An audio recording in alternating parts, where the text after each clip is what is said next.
सबसे बड़ी चीज ये है कि हम लोगों की जो लड़ाई है, ऐसा नहीं है कि पिछले कुछ वर्षों में हम लोगों ने पाया नहीं, 7 वर्षों में बहुत कुछ पाया है, लेकिन बहुत सी चीजें ऐसी हैं जो खराब की खराब होती जा रही है।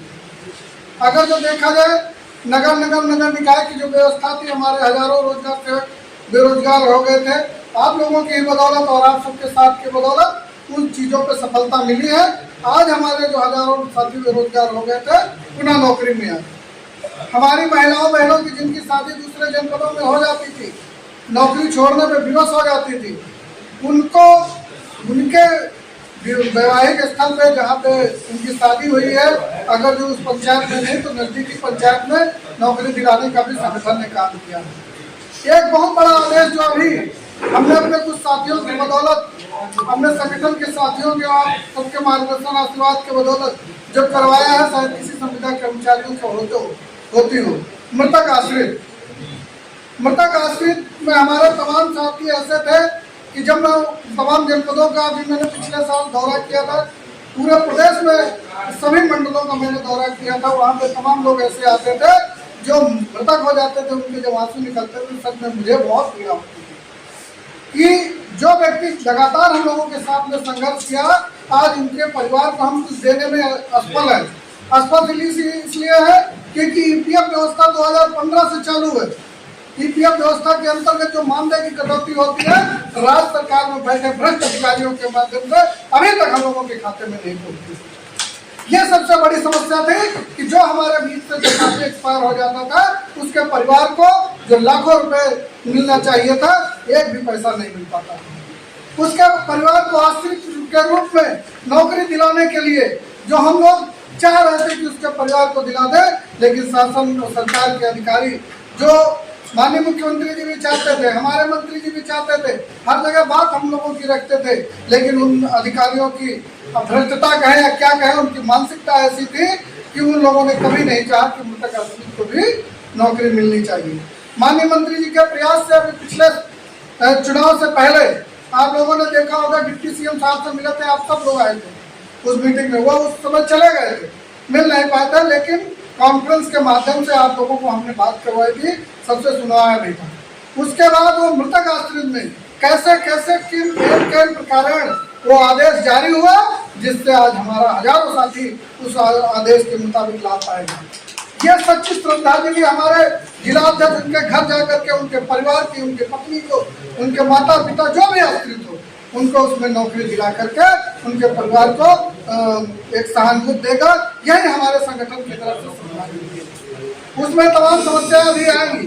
अधिकारी जनपद के अधिकारियों द्वारा पेश लगाया जाएगा कि किस तारीख से आदेश जारी हुआ है, किसी तारीख से माना जाएगा, है ना। ये तमाम चीजें आएंगी, उन चीजों से भी निपटने की जिम्मेदारी हमारी सबकी है। और आप लोग मानिए, जैसे नगर निकाय का जो आदेश हुआ था, बाद में उसको बदलवाया गया, तो इसको भी बदलवाया जाएगा। संगठन को कैसे मजबूत करना है, हम लोगों ने यहाँ पर 2 बहुत बड़े सम्मेलन किए। एक सम्मेलन में आप लोगों के माध्यम से जो भी पैसा आया था, उस पैसे को यहाँ पर राम मंदिर के नाम पे 5,11,111 रुपये आप लोगों के सामने समझता वो पूरा माननीय मंत्री जी के और आप सबके सम्मुख हम लोगों ने ग्राम विकास मंत्री जी को देने का काम किया। आप लोगों ने देखा, आप लोग जानते हैं कि पिछले 1, 1.5, 2 साल से किसी से कोई चंदा नहीं लिया गया। संगठन कैसे चलता है आप लोग जनपद में चलाते हैं और विशेष रूप से जानते हैं, वो कहने की जरूरत नहीं। लेकिन आगे कैसे चलाया जाएगा, इस संबंध में भी अभी हम सब लोग इस मीटिंग में विचार रखेंगे। लेकिन अब हमारी जो लड़ाई, क्योंकि पिछले 16 वर्षों से हम लड़ते आ रहे हैं, अब हमारी लड़ाई बहुत ही सीमित दायरे में हम सोच रहे हैं होनी चाहिए। सीमित दायरे में कैसे होनी चाहिए कि हम लोग जिस पद पे हैं, उस पद पे नियमित करने हुए समान कार्य समान वेतन दिया जाए। इस लड़ाई को आगे बढ़ाना है, ये हम सब की जिम्मेदारी तय करना होगा हमको सबको। तो मित्रों, इस लड़ाई को क्या आप सब सहमत हैं? चला बाकी तो मिलता रहेगा, लेते रहेंगे, होना किसी चीज पे नहीं। इस पे हम लोग पूरा अपना जो है दृष्टिकोण अपनाते हुए एक बनाएंगे, एजेंडा बनाएंगे।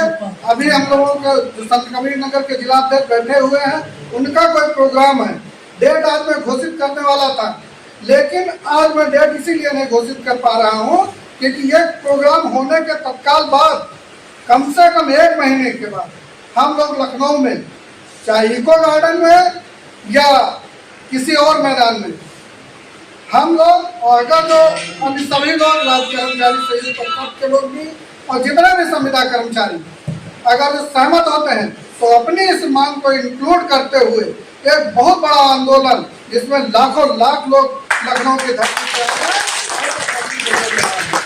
आप लोगों ने देखा होगा कि यहाँ पे हमने जब सम्मेलन किया था, आपके इधर की जो सीतापुर रोड हो, चाहे कानपुर रोड हो, जितने बाईपास से कम हजारों की संख्या में यहाँ पे बसें और गाड़ियाँ आई थी, पूरा लखनऊ खचाखच था। पूरी लखनऊ की जितने पुलिस फोर्स थी सब यही भी डटी थी, क्योंकि इतना अनुमान नहीं था कि इतनी संख्या आ जाएगी। हमने बुलाया था केवल 42,000 लोगों को, लेकिन हुआ क्या, माननीय मंत्री जी उनके परिवार के लोग जो 4-4, 5-5 लोग हैं, उनके परिवार को लगभग 1.5 से 2 लाख लोग यहाँ पे आ गए थे। संख्या मैदान में जितनी दिख रही थी उससे 4 गुना ज्यादा आपकी इन सड़कों पे दिख रही थी। थोड़ी हम व्यवस्था, हम इतना अनुमान नहीं सोचे थे, हम तो ये सोचे थे कि 10 से 15 हजार लोग ही आएंगे, लेकिन हुआ क्या, लगभग 1 लाख के आसपास यहाँ पे जब संख्या आ गई तो इस मैदान में नहीं आ पाई। तो यह सब पूरा आसपास का एरिया भर गया था, और 1 नहीं 2 सम्मेलन हम लोगों ने यहाँ पे किए हैं। इस सब के साक्षी आप लोग हो, और जब अगर जो ऐसा समय आया, सरकार नहीं सुनी, हमारी बातों को नहीं माना, तो आने वाले समय में उससे 4 गुना बड़ा आंदोलन हम लोग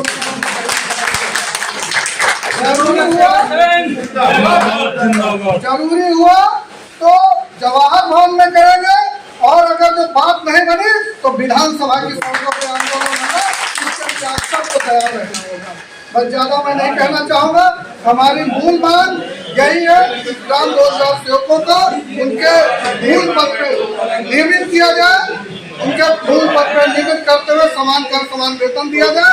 माननीय मंत्री जी से इसी बिंदु पे हम उनका मार्गदर्शन चाहते हैं, उनका आशीर्वाद चाहते हैं, और हमारी अगली प्लानिंग में आप हमारा किस तरीके से साथ सहयोग देंगे, वैसे ही हम सब लोग सुनने के लिए यहाँ पे बैठे हुए हैं। बहुत बहुत धन्यवाद। अभी ये बैठक चलती रहेगी, आगे अन्य बिंदुओं पे भी हम आप लोगों को बताएंगे।